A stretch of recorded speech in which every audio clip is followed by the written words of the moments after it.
Antes de la primera venida de Cristo se escribieron docenas, si no es que para ponerlo con más exactitud, centenas de profecías, aproximadamente 300 profecías acerca de Jesús. Y hubo un profesor matemático, de hecho acaba de bajar su libro y lo estoy leyendo, Peter Stoner, que escribió un libro llamado La ciencia habla. Un libro de apologética que empieza a defender desde una postura científica cómo la palabra de Dios es veraz.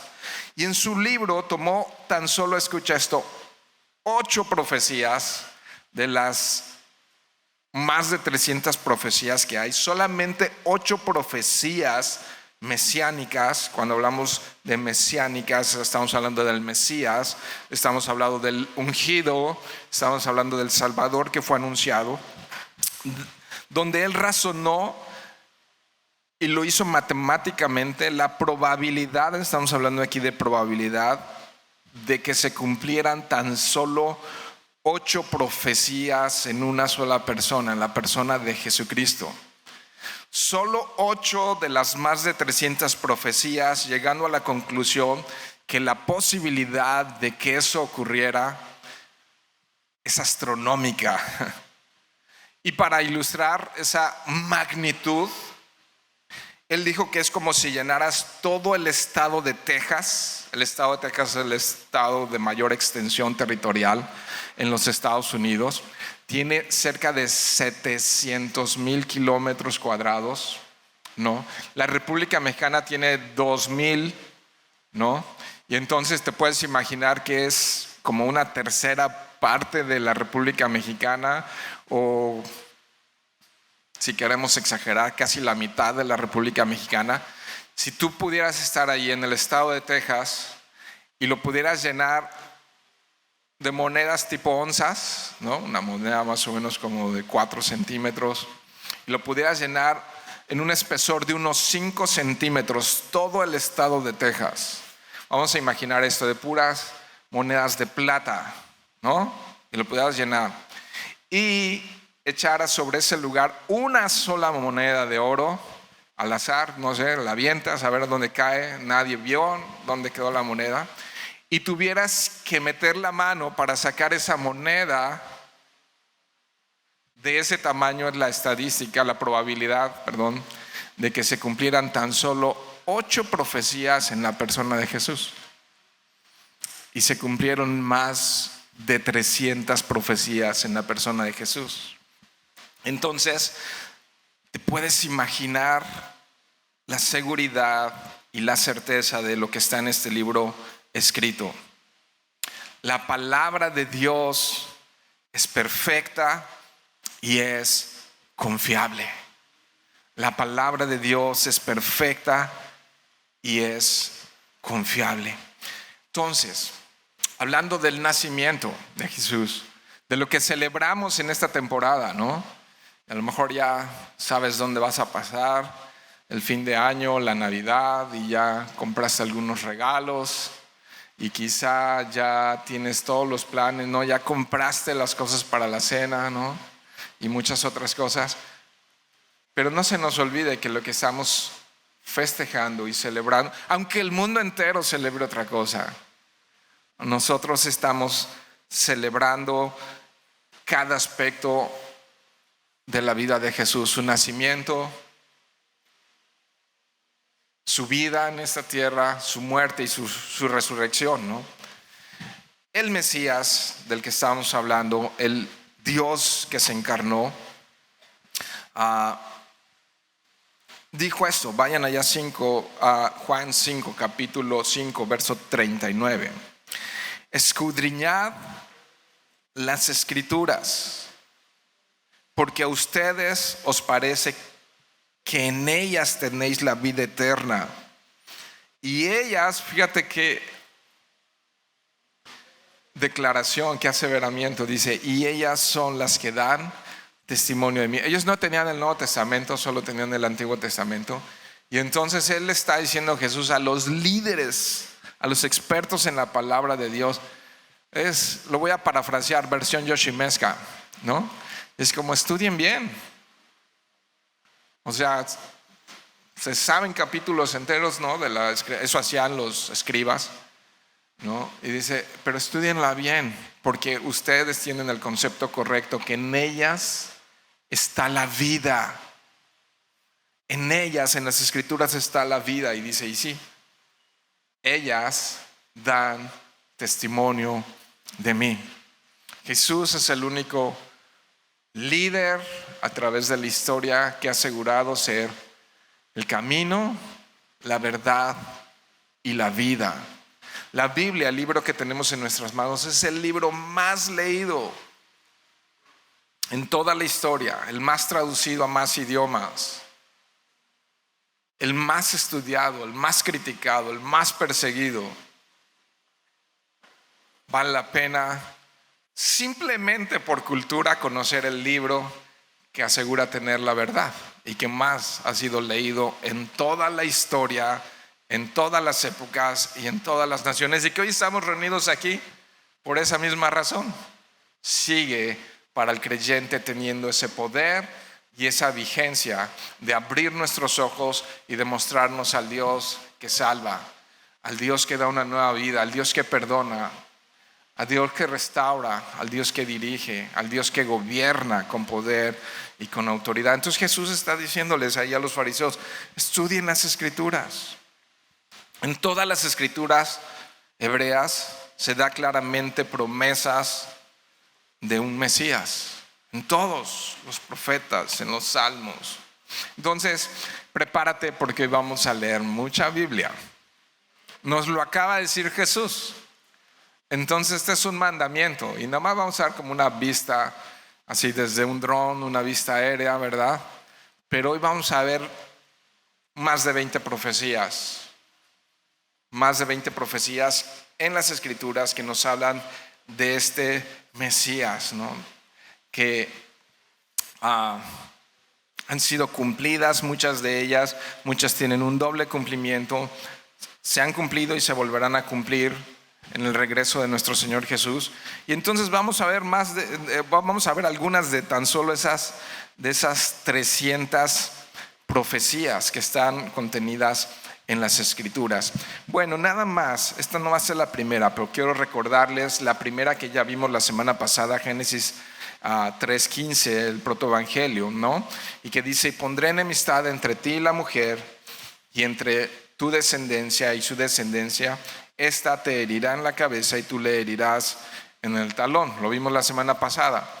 Y el cumplimiento, si buscáramos una de las tantas escrituras, es Lucas capítulo 3, verso 38, que dice, hijo de Nos, hijo de Set, hijo de Adán, hijo de Dios. Ahí está el cumplimiento, ¿no? Colosenses 2:15 también dice esto, hablando de la herida en la cabeza de Satanás. Dice, también despojó a los principados y las autoridades y los exhibió como espectáculo público, habiendo triunfado sobre ellos en la cruz. ¿De quién está hablando? De las huestes espirituales de maldad, del demonio y de todos sus seguidores, ¿no? Y los dejó avergonzados al vencer la muerte en la cruz. Satanás pensaba que se había salido con la suya, ¿no? Que había matado al Hijo de Dios, pero el Hijo de Dios no lo pudo retener la muerte y se levantó y resucitó, y esa es nuestra fe. Ahora, vamos a la primera de muchas, no están todas en un orden de importancia, pero la escritura nos habla de que ese Mesías sería descendiente de Abraham. Descendiente de Abraham. Génesis 12, verso 3 dice, bendeciré a los que te bendijeren y a los que te maldijeren, maldeciré. Y mira, aquí está la promesa, y serán benditas en ti todas las familias de la tierra. Entonces Dios está prometiendo a Abraham que a través de su descendencia serían benditas todas las naciones de la tierra, incluyendo los que viven en Concal, en Chablecal, en Cholul y donde sea, y hasta Cauquel y hasta lo último de la tierra, ¿no? Que también sería descendiente de Isaac. Ahorita voy a un par de textos porque hay muchos que nos van a mostrar el cumplimiento de estas profecías, ¿no? Entonces, que también serían benditos todos en las descendientes de Isaac. Dice Génesis 17, 19, respondió Dios: ciertamente será tu mujer, Sara tu mujer, te dará a luz un hijo y llamará su nombre Isaac, y confirmaré mi pacto con él. ¿Cuál pacto? El de Abraham, que acabamos de leer, como pacto perpetuo para sus descendientes después de él. También nos explica la Escritura, tercer punto, que sería descendiente de Jacob. Números capítulo 24, verso 17. Lo veré, mas no ahora. Lo miraré, mas no de cerca. Saldrá estrella de Jacob y se levantará cetro de Israel, y herirá las sienes de Moab y destruirá a todos los hijos de Set, ¿no? Entonces es clara la profecía que también a través de Jacob esa descendencia sería bendita. Y lo primero a recordar esta mañana, mis queridos hermanos, es que en Cristo Jesús tenemos estas bendiciones. A veces se nos nubla la vista, ocurren cosas que no deseamos, cosas difíciles, cosas complicadas. Pero en medio de todas estas cosas de este lado del sol, diría Salomón, tenemos que recordar que somos benditos a través de la descendencia de Abraham. Dios, la bendición que necesitamos sobre nuestras vidas, y Él es Cristo. Cuando descubrimos a Cristo, el mundo cambia.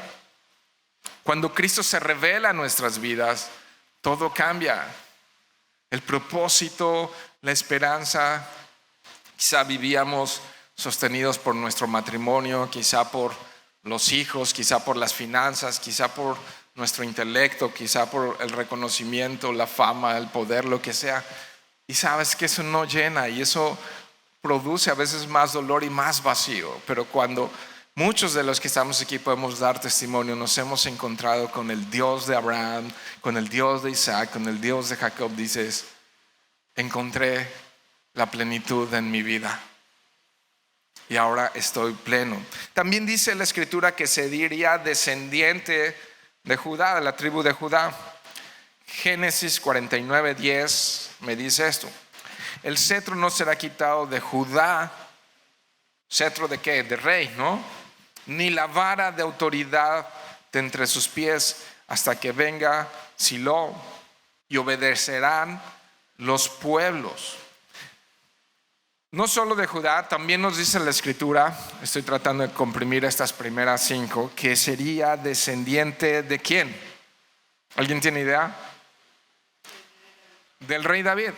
Es muy importante, ¿no? El personaje más importante después, entre los patriarcas Abraham y Moisés, el personaje emblemático de la cultura hebrea es el rey David. Y mira, checa esa promesa, Jeremías capítulo 33.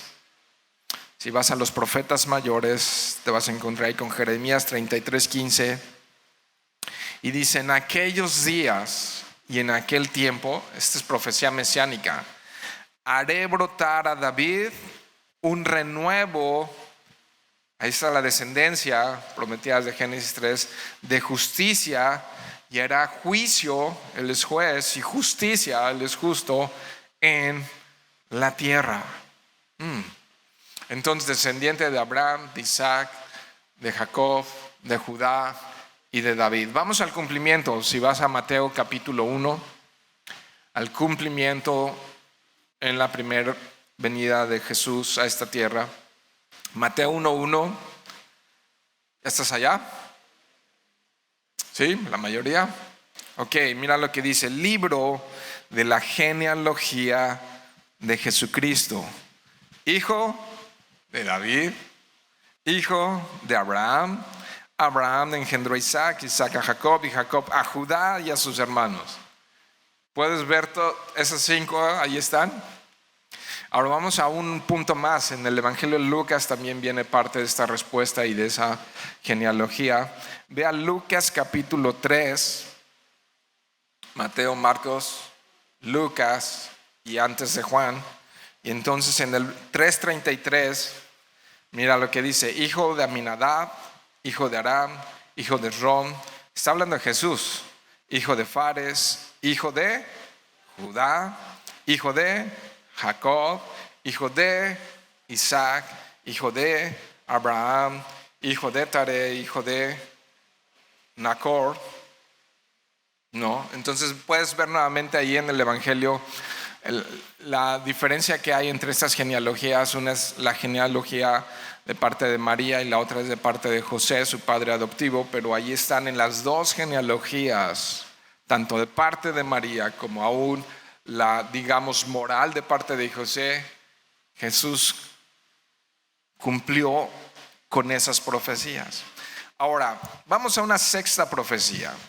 Su nacimiento sería en Belén, ¿no? Al menos te debes saber un villancico de Belén, ¿no? Belén, alguno te tienes que saber al menos. Yo no voy a cantar porque si no me corren. Miqueas capítulo 5, verso 2. Si cuando estemos delante de Jesús muchas cosas, nuestro cuerpo va a ser redimido y todo eso, yo espero que mi voz sea redimida y que entonces pueda cantar como un ángel, ¿no? Pero mientras tanto, qué feo. Ok, Miqueas 5:2. Pero tú, Belén Efrata, pequeña para estar entre las familias de Judá, de ti me saldrá el que será Señor de Israel, y sus salidas son desde el principio de los días de la eternidad. Entonces, está hablando del Mesías. La eternidad en Él está, Él no tiene principio ni fin. Y está hablando de que esa ciudad sería la que daría nacimiento a nuestro Señor Jesucristo. Vea Mateo capítulo 2, verso 1. Dice: cuando Jesús nació en Belén de Judea, en días del rey Herodes, vinieron del oriente a Jerusalén unos magos, y continúa la historia, pero puedes ver el cumplimiento aquí. Y de hecho, si leyeras todo el Evangelio de Mateo, esta es una cápsula cultural, una de las cosas que procura hacer el Evangelio de Mateo es una y otras veces usar esta frase: porque escrito está, porque escrito está. Mateo escribió para judíos, el Evangelio de Mateo está escrito para judíos. Entonces una y otra vez él trata de documentar en el Evangelio de Mateo que Jesús es el cumplimiento de estos cientos de profecías. Una y otra vez vas a encontrar en el Evangelio de Mateo: para que se cumpliera, para que se cumpliese, porque escrito está. Una y otra vez lo vas a encontrar en el Evangelio de Mateo. Y entonces aquí nuevamente nos está diciendo que Jesús nació tal cual fue profetizado. También las profecías nos dicen que nacería de una virgen, no solo de la descendencia de la mujer, como se lo dijo a Eva, sino que sería una virgen. Isaías capítulo 7, verso 14, es muy claro y dice: por tanto, el Señor mismo os dará señal. He aquí que la virgen concebirá y dará a luz un hijo y llamará su nombre Emmanuel. Una clara referencia. ¿Qué significa Emmanuel? Dios con nosotros. Esta es una clara referencia. Vamos a Mateo, así es que no cierres mucho Mateo, ahí vamos a estar viendo algunas referencias. Mateo 1:18. Mateo 1:18, vamos a ver el cumplimiento de esta profecía. Dice: el nacimiento de Jesucristo fue así. Estando desposada María, su madre, con José. Es decir, ¿estaban casados? No, estaban comprometidos. El desposamiento en la cultura hebrea era que firmaban un pacto de: me voy a casar contigo. No era nada más así, voy y pido la mano y ya después, si me arrepiento, pues a ver qué pasa. Sino que firmaban un pacto, un compromiso serio de: me voy a casar contigo. Todavía no estaban casados, pero ya estaban con ese compromiso. Ya estaba desposada María, su madre, con José. antes de que se juntasen, dice ahí. Se halló que había concebido, ¿de quién? Del Espíritu Santo.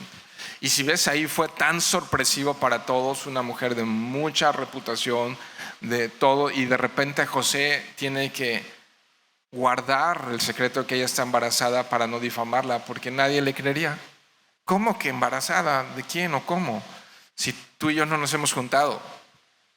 Entonces, esto es sobrenatural. Y esto me da mucha vida y esperanza, porque sé que así como esto se cumplió con tanta perfección, todas las promesas que están por cumplirse se cumplirán. Porque Dios no es hijo de hombre para que mienta, ni hijo de hombre para que se arrepienta. Él dijo y Él hará maravillas delante de nuestros ojos. Podemos confiar en sus promesas, iglesia. Podemos confiar en sus promesas. Sus promesas son seguras. Son seguras sus promesas. Y lo hemos visto y lo hemos probado, ¿o no? Lo hemos visto y lo hemos probado, que Él es fiel. Él no es como nosotros. Él es fiel. Una octava profecía. Dice la Escritura, vayan a Isaías capítulo 35, todo Isaías 35, todo Isaías 53 y muchos otros textos que no daría tiempo de revisarlos. Entonces Isaías capítulo 35 dice que daría vista a los ciegos y abriría el oído de los sordos. Pero también otras escrituras nos dicen proféticamente que sanaría a los enfermos.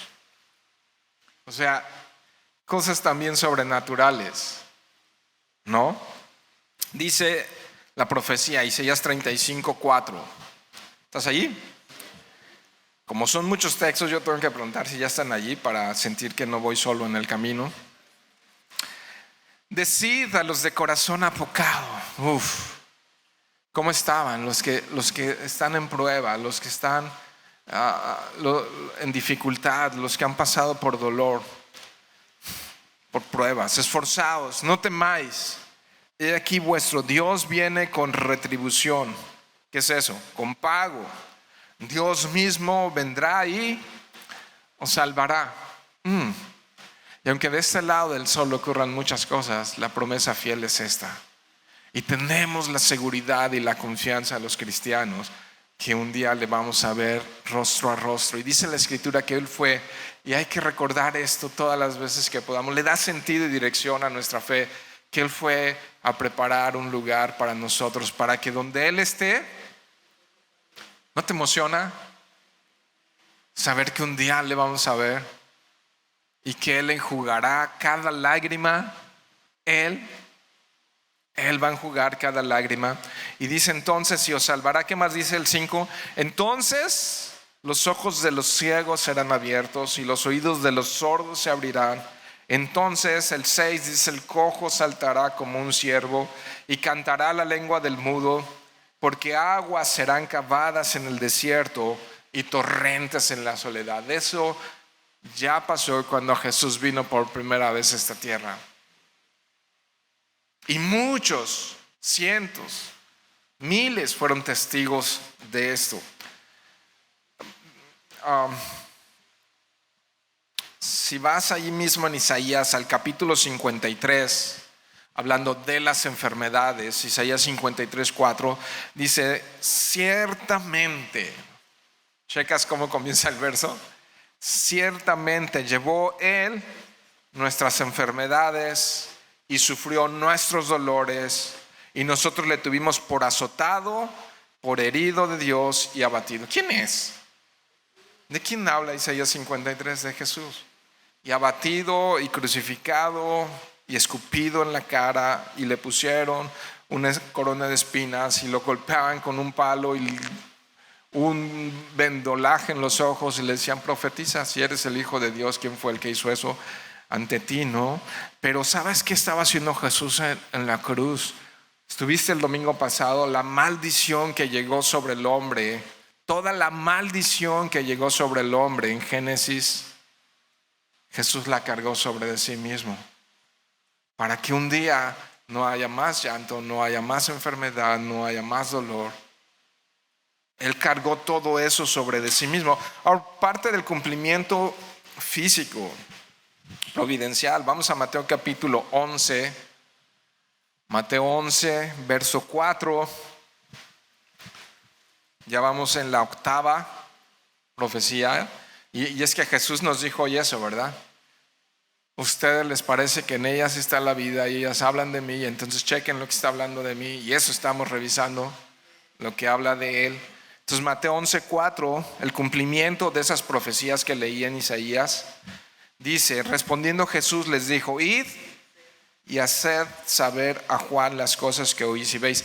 ¿Qué pasaba? El contexto rápido, que Juan el Bautista ya está encerrado en la cárcel, ¿no? Ya están a punto de decapitarlo, y manda a preguntar con su gente. Dice: pregúntenle a Jesús, o sea, yo estoy a punto de morir, ¿no? Pregúntenle a Jesús si él es el Mesías o no es él. Llegó un momento en el que hasta él dudó en su corazón y dijo: pregúntenle si él es, porque yo ya me van a decapitar. Entonces va y le preguntan: oye, ¿si eres el Mesías? Aquí Jesús no da falsas esperanzas a nadie, ¿no? Y entonces le preguntan y les dice Jesús: hagan saber a Juan lo que ven y lo que oyen. O sea, yo no les voy a contar, ustedes sean los testigos que lleven la información correcta a Juan. ¿Qué dice el verso 5? Los ciegos ven, los cojos andan, los leprosos son limpiados, los sordos oyen, los muertos son resucitados. ¡Wow! Y a los pobres es anunciado el evangelio.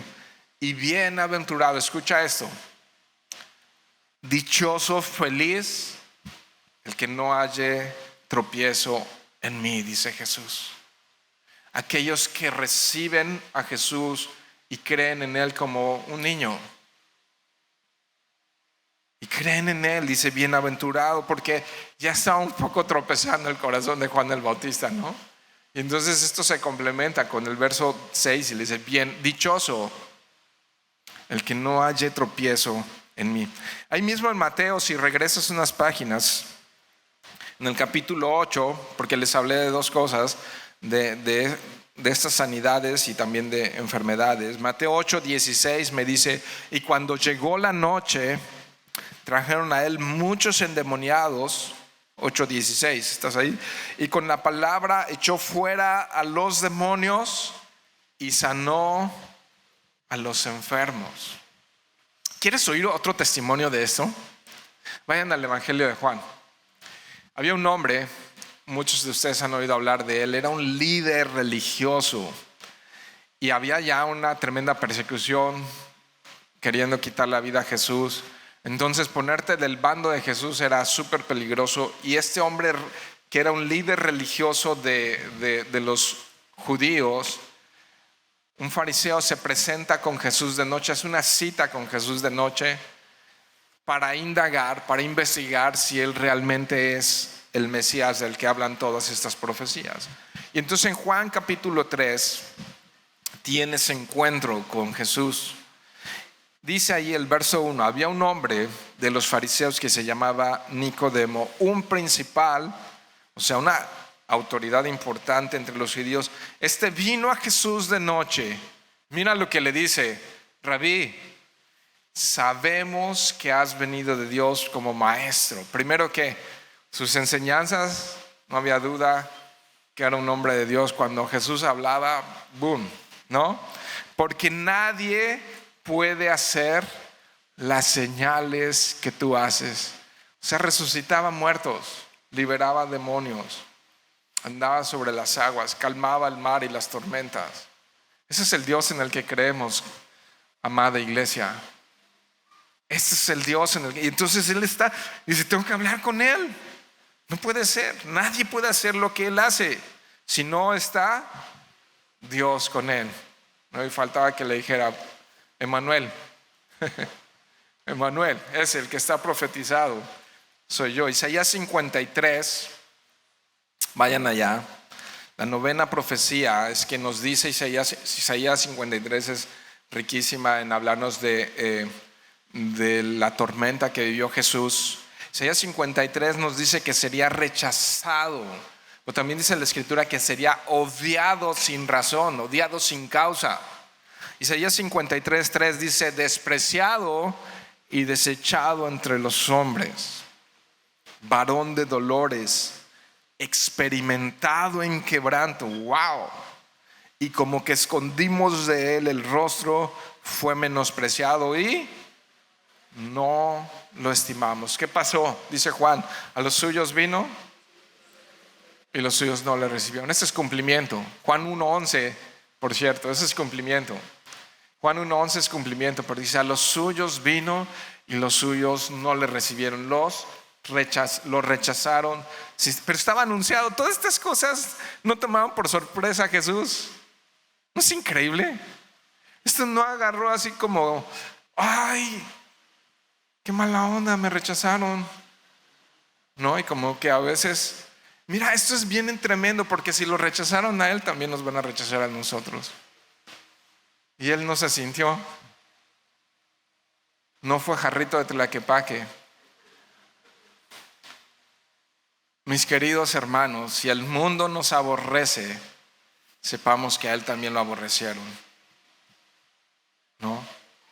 Y a lo mejor desde el vientre de tu madre te quería tu madre abortar, o tu padre presionaba a tu madre para que te abortaran, pero hoy estás aquí escuchando el evangelio. O a lo mejor no conociste a tus padres, o a lo mejor en la escuela nadie te quería, o a lo mejor hay personas que te menosprecian, o hay personas que no te toman en cuenta, o hay personas que te hacen a un lado.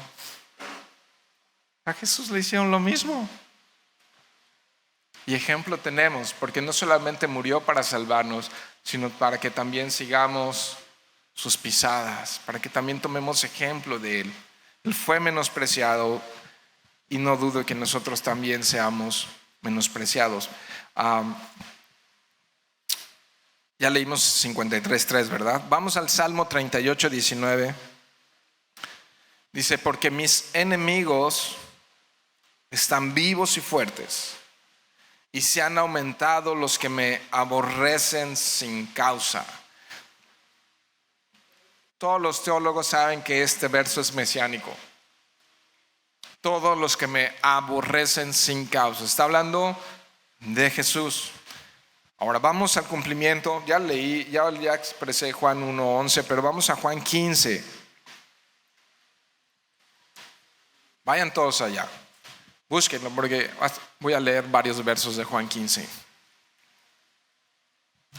Es un capítulo, creo que del Evangelio de Juan, capítulo 1 y capítulo 15. Me fascinan. Juan capítulo 15, verso 18. Escucha esto, cristiano. Si el mundo os aborrece, sabed que a mí me han aborrecido antes que ustedes. Si fuerais del mundo, el mundo amaría lo suyo. No, aquí la traducción mundo es de esta cultura, de esta etnia, de este mundo caído. Pero porque no sois del mundo, antes yo os elegí del mundo, por eso el mundo os aborrece. No somos del sistema del mundo. Una vez que creemos en él, él nos traslada del reino de las tinieblas a su reino admirable. Entonces nos cambia la INE o la ID, o nos cambia el pasaporte, o no sé, la identidad nos la cambia. En el momento que nacemos de nuevo, Nicodemo le dijo: ¿qué necesito? Y le dijo: necesitas nacer. ¿Cómo voy a nacer de nuevo? ¿Cómo puedo regresar al vientre de mi madre? No lo puedo hacer. Y él explicó que es necesario nacer del Espíritu. Escucha esto: si no has nacido del Espíritu, hoy es el día de salvación. Hoy es el día en que puedes reconocer a Jesús como tu Salvador y Señor. Hoy es el día que puedes decirle: Señor, si tú eres el Salvador y tú perdonas pecados, perdona los míos, Señor. Y me vuelvo a ti, y vuélvete a mí, y pon tu Espíritu en mí, y déjame caminar contigo el resto de los días de mi vida. Va a cambiar el mundo. Los lentes con los que ves la vida van a cambiar.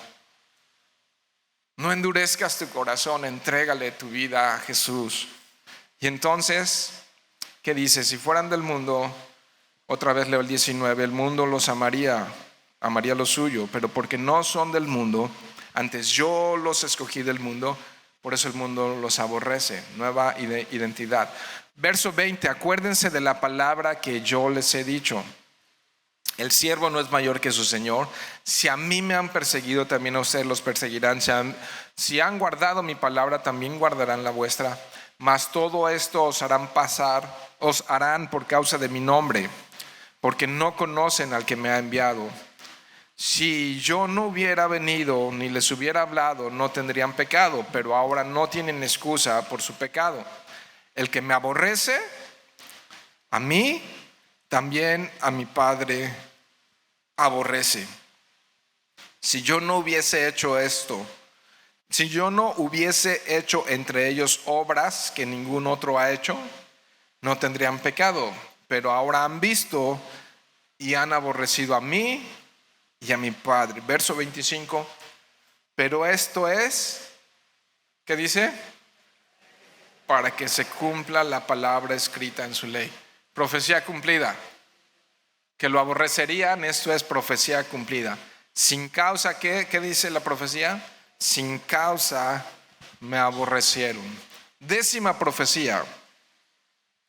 La conocemos todos, ¿no? De una u otra manera. La entrada triunfal a Jerusalén. Esa entrada humilde montado en un asno. Zacarías 9:9. Se los leo nada más porque conocen esto. Alégrate mucho, hija de Sión. Da voces de júbilo, hija de Jerusalén. He aquí tu rey vendrá a ti, justo y salvador, humilde y cabalgando sobre un asno, sobre un pollino, hijo de asno. El cumplimiento está en Mateo capítulo 21. Es un texto largo, versos 1 al 11, no lo vamos a leer, pero ustedes conocen la entrada triunfal a Jerusalén, ¿no? ¿Sí? Ok.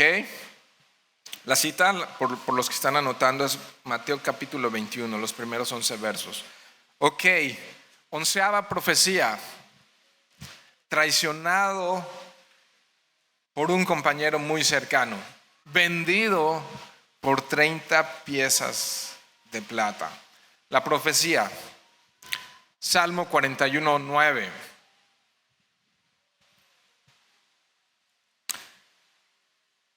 Dice así, Salmo 41:9.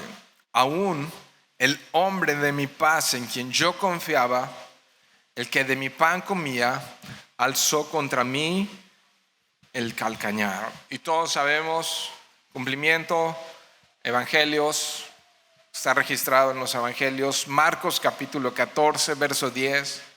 Dice: entonces Judas Iscariote, uno de los 12, fue a los principales sacerdotes para entregárselo. También Mateo capítulo 27, si no me equivoco, habla de que va y les devuelve las 30 piezas de plata. No eran 30, y el Antiguo Testamento menciona con exactitud que eran 30 piezas de plata. 12ª profecía, que los discípulos lo abandonarían. Zacarías capítulo 13, verso 7. Si tú empiezas a hilar cada una de estas cosas, entonces te das cuenta, era imposible que cada uno de estos detalles se cumplieran en un solo evento, en una sola persona, ¿no? Y entonces también no solamente podemos sufrir rechazo, sino también traición. Eso es parte de la vida. Entonces dice Zacarías capítulo 13, verso 7: levántate, oh espada, contra el pastor y contra el hombre compañero mío, dice Jehová de los ejércitos. Heriré al pastor y serán dispersadas las ovejas, y haré volver mi mano contra los pequeñitos. Wow, ¿qué pasó? Vamos al cumplimiento. Mateo capítulo 26, verso 31. Justo esto es lo que pasó en la persona de Jesús. Mateo 26, 31. Entonces Jesús les dijo: todos ustedes escandalizaréis de mí esta noche, porque escrito está. ¿Te fijas?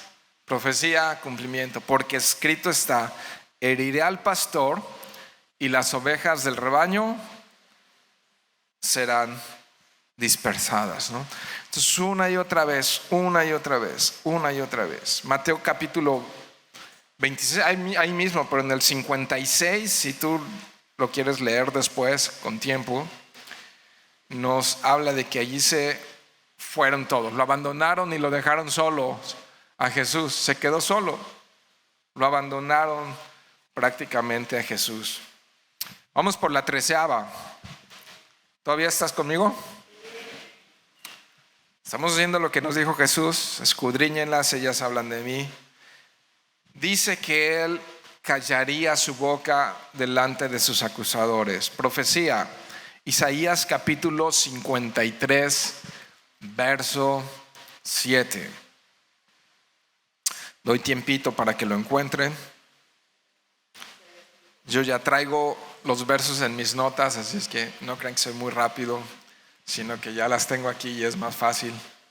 Ok, Isaías 53, 7 dice: Él fue oprimido y afligido, pero no abrió su boca. Como un cordero fue llevado al matadero, y como una oveja que enmudece delante de sus esquiladores, tampoco Él abrió su boca, ¿no? Los versos que dan cumplimiento a estos, Mateo capítulo 27, versos 12 y 14, también nos enseña algo, esto que Jesús cayó. Si recuerdan también, Pablo nos enseña a través del libro de Romanos que la justicia es de Dios y que a veces no debemos defendernos porque todo cae por su propio peso. Simplemente Él cayó porque estaba cumpliendo el plan y el propósito de Dios en su vida y no tenía razón para defenderse. La voluntad y el plan perfecto de Dios se cumpliría sin duda alguna, letra por letra, en la vida de Jesús.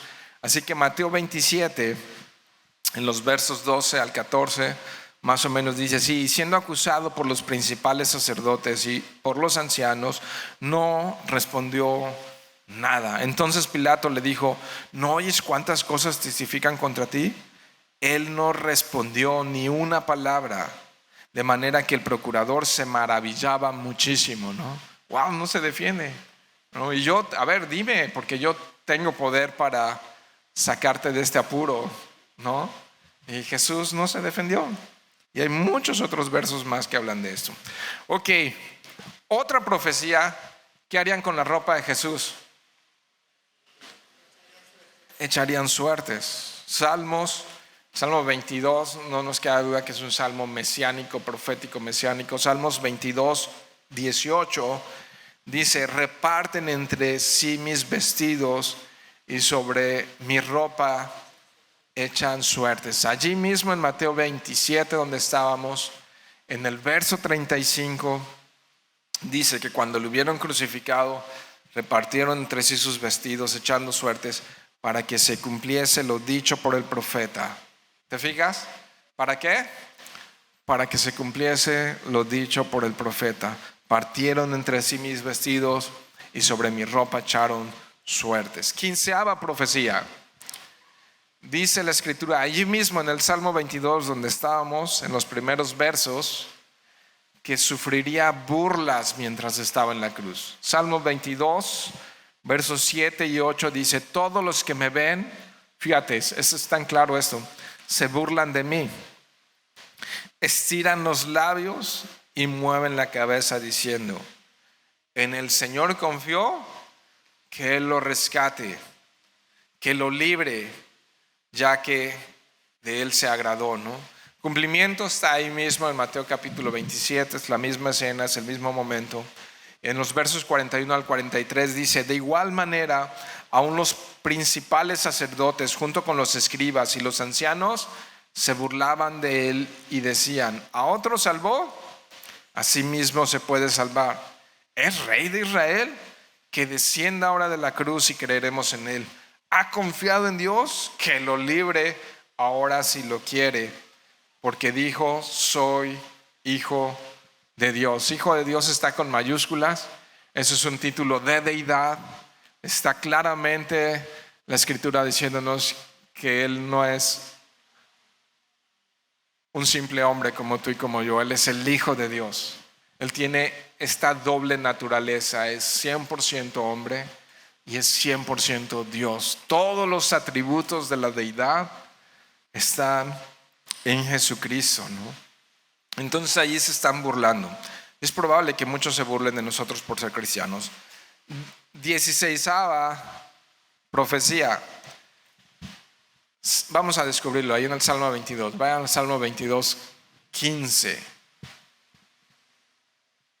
Dice allí: mi vigor se ha secado como un tiesto, y mi lengua se ha pegado a mi paladar, más puesto en el polvo de la muerte.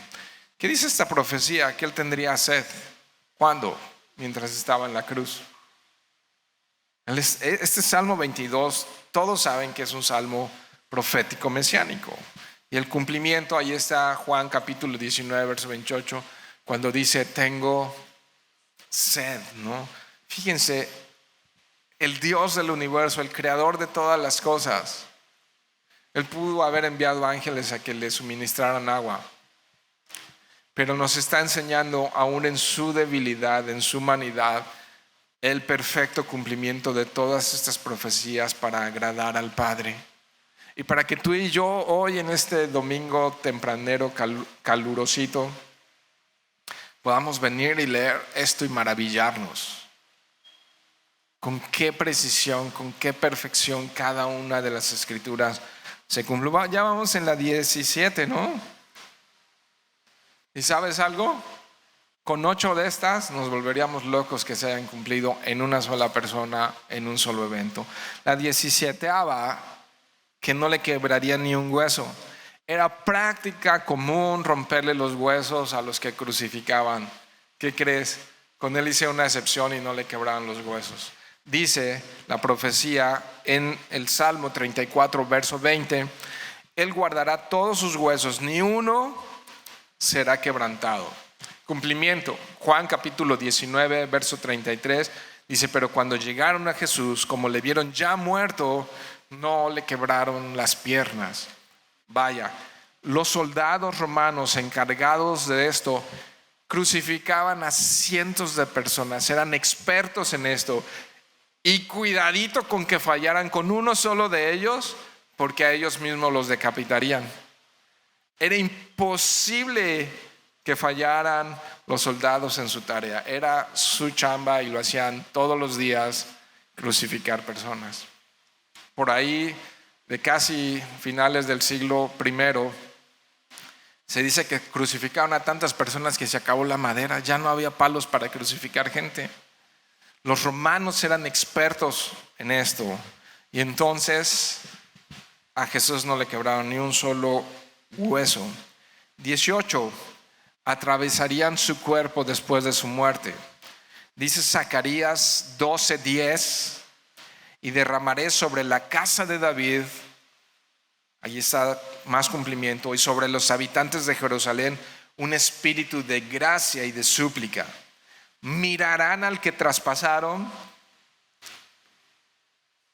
y harán duelo por él, con duelo como por hijo único, afligiéndose por él como se aflige por un primogénito. ¿Quién es? Es Jesús. Y entonces, ¿qué hicieron con él? Simplemente para asegurar que estaba muerto, traspasaron su costado, salió todo ese líquido que es agua con una mezcla de sangre que anunciaba que ya sus pulmones habían colapsado y por tanto ya estaba muerto, ¿no? Y eso fue lo que ocurrió ahí. Dice Juan 19:34: pero uno de los soldados le abrió el costado con una lanza y salió al instante sangre y agua. 19. Sería enterrado con los ricos. Allí mismo en Isaías 53:9 me dice: se dispuso con los impíos su sepultura. ¿Quiénes son los impíos? ¿Te acuerdas? Los dos que crucificaron al lado, ¿no? No, Barrabás no es, porque Barrabás lo liberaron, ¿no? Pero había dos malhechores. Por ahí algunos le ponen nombre, yo no sé si son muy bíblicos, ¿no? Pero no lo he visto en la escritura, o no sé si en algún libro histórico estén los nombres de esos dos malhechores, pero con ellos se dispuso su sepultura, y con los ricos estuvo en su muerte, aunque nunca hizo violencia ni hubo engaño en su boca. ¿Quién es Jesús? O sea, nunca pecó Jesús. El cumplimiento, Mateo 27, versos 57 en adelante, dice: al atardecer vino un hombre rico de Arimatea llamado José, que también había sido discípulo de Jesús. Este se presentó a Pilato y pidió el cuerpo de Jesús. Entonces Pilato mandó que se le diera. José tomó el cuerpo y lo envolvió en una sábana limpia y lo puso en un sepulcro nuevo que había labrado en la peña. Luego hizo rodar una gran piedra a la entrada del sepulcro y se fue. Entonces Jesús tuvo una sepultura de ricos, ¿no? Y estrenó sepulcro. 20. Y la más importante de todas, porque si Jesús no resucitó, en vano es nuestra fe y en vano estamos hoy aquí. Entonces, Salmos 16:10. Cada rato digo que de mis favoritos esto y el otro, pero también el Salmo 16 es de mis favoritos. Salmos 16:10 dice: pues no dejarás mi alma en el Seol, ni permitirás que tu santo vea corrupción. O sea, él no se quedó en la tumba no le pudo retener ni sostener. Dejó la tumba vacía, y esa es la fe que tenemos todos los que creemos en Jesús, que Él venció a la muerte. Él venció a la muerte, ¿no? Mateo 28, versos 5 y 6. Y respondiendo el ángel dijo a las mujeres: no teman. ¿Por qué buscan a Jesús crucificado? No está aquí porque ha resucitado, como dijo. Vengan a ver el lugar donde Él estaba puesto, ¿no? 21. ¿Cuántas les dije que eran? ¿32? No, 22. 21. Es atípico esto, pero es importante. Es una serie prenavideña y creo que es hermosísimo ver todos estos cumplimientos, porque esto es lo que celebramos en estas fechas. Salmo 110, verso 1. Dice: el Señor dijo a mi Señor: siéntate a mi diestra hasta que ponga a tus enemigos como estrado de tus pies. La profecía nos está diciendo que el Mesías se sentaría a la diestra del Padre. Amén. Vamos a ver el cumplimiento. Vamos a Hechos capítulo 7, verso 56. Aquí literal hubo una visión de uno de sus discípulos antes de ser sacrificado, que vio la realidad espiritual de donde estaba Jesús. Hechos capítulo 7, verso 56, y está registrado en la escritura. Dice, ahora lo leo rápido. Y dijo: he aquí, veo los cielos abiertos y al Hijo del Hombre de pie a la diestra de Dios. ¡Wow! Yo con cada una de estas me maravillo.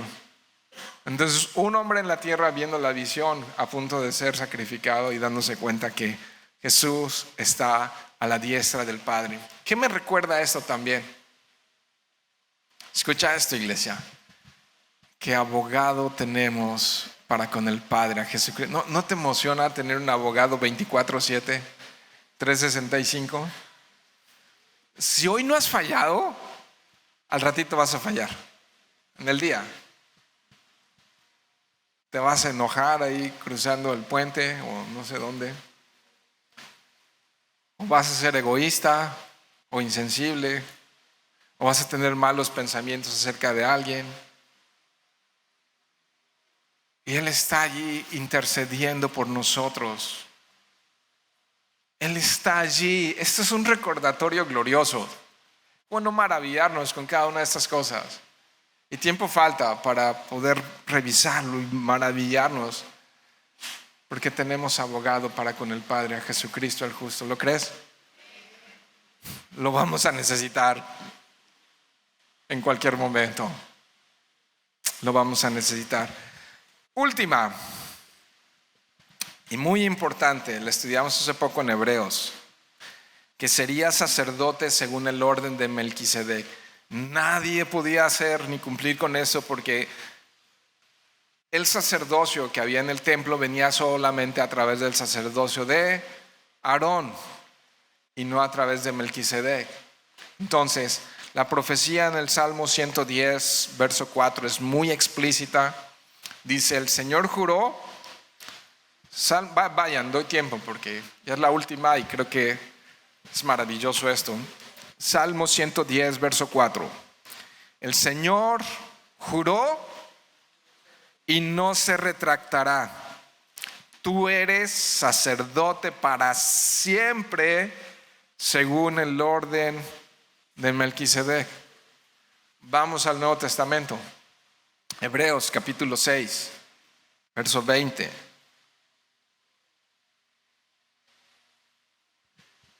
Dice, donde entró Jesús por nosotros como precursor, qué maravilla, hecho sumo sacerdote para siempre según el orden de Melquisedec. Él es nuestro sumo sacerdote. ¿Por qué es importante esto y qué nos recuerda? El sacerdote tenía una función, sacrificar en el templo, sacrificaba todo lo que traían, todas las ofrendas, el holocausto, todo eso. Cada vez que él hacía esto y se consagraba por sus propios pecados y por los del pueblo, entonces cada vez que hacía esto era reconciliar de una manera ritual, reconciliaba al hombre con Dios. Esa es la labor de un sacerdote, reconciliar al hombre con Dios. En el Antiguo Testamento, bajo el viejo pacto, era la manera en la que se reconciliaban, reseteaban la relación con Dios, la ponían la relación correcta al hombre con Dios a través del sacerdocio. Y aquí tenemos a un sacerdocio único, irrepetible, y es Jesús, que es el único en el cual hay salvación, el único a través del cual podemos tener una relación correcta con Dios. Considera todo esto, que tenemos un Dios santo, 3 veces santo, santo, santo, santo, que dice en la Escritura que sin santidad, que nadie va a poder ver a Dios. ¿Cómo va a entrar alguien con pecado delante de su presencia? O sea, apenas asome la nariz, se llamaba. Entonces, ¿cuántos nos vamos a salvar por nuestros propios méritos?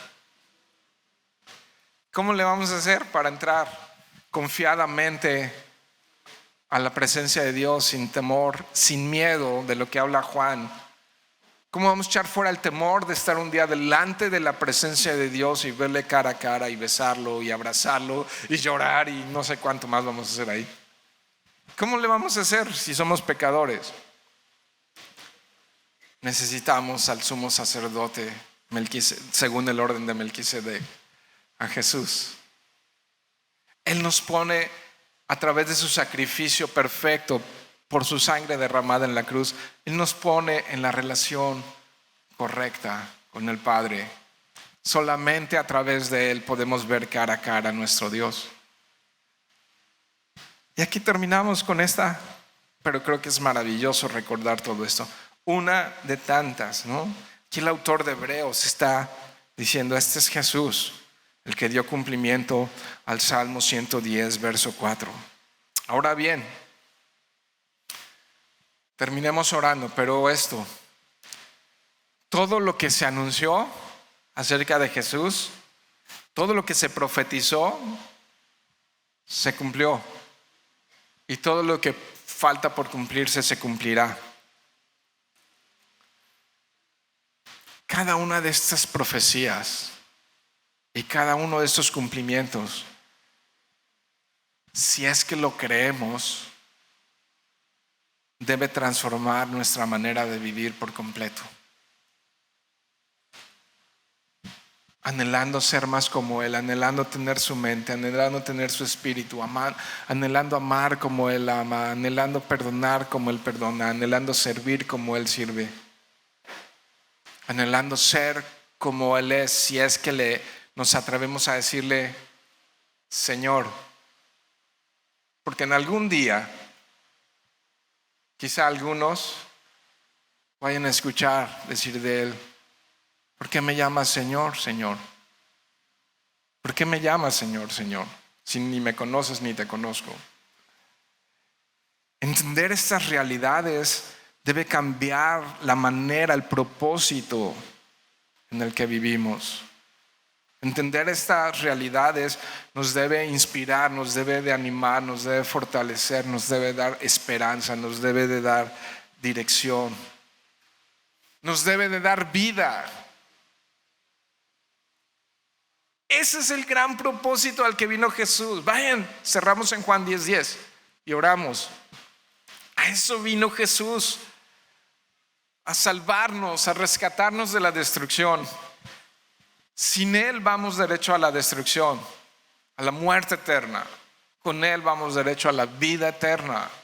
Y no porque yo lo diga, lo dijo Él.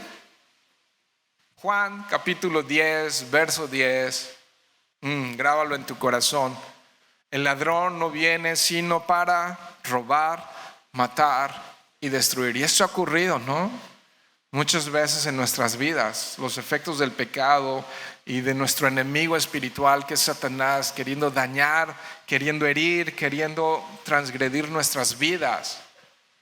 Pero escucha esto, yo he venido, dice Jesús, para que tengan vida y para que la tengan en abundancia. Rinde tu vida a Jesús.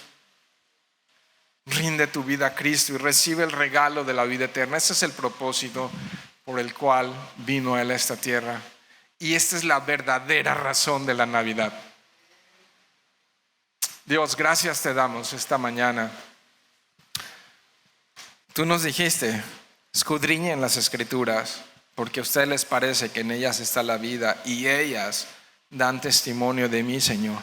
Y hemos visto a través del antiguo pacto, del Antiguo Testamento, unas cuantas de los cientos de profecías que hay acerca de ti, Señor, la perfección, la precisión con las que se cumplieron en tu Hijo Jesucristo.